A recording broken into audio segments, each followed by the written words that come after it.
So why does it feel like we're losing to this administration?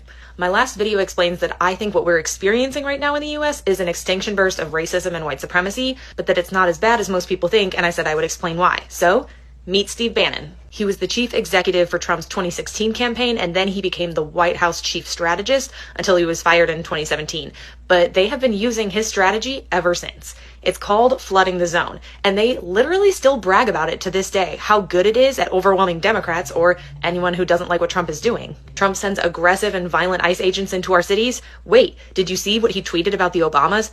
No, this is all a distraction from them seizing those ballots in Georgia. No, he doesn't want you to remember that he still hasn't ended the war in Ukraine. Did you hear that he wants to put resorts on Palestinian land? I hear he signed 20 pardons last night. How many executive orders have he signed this week that are all unconstitutional?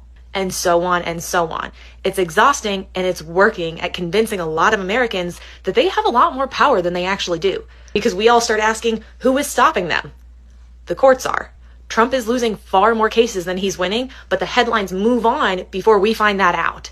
That's the whole point. They know that a majority of what they're doing is going to get blocked, and they're going to be able to do plenty of damage before the system can catch up, and it will be enough to convince Americans that they have this unlimited power that they simply don't. They just have to keep the headlines moving to make it seem that way. Did you know that they tried to overturn gay marriage and failed, even with the stacked Supreme Court they have now? It was hardly a blip on the radar because they just kept finding outrageous things to distract us from their loss. Find ways to look for the wins because they will not be in the headlines. That's what will make it easier to keep hope.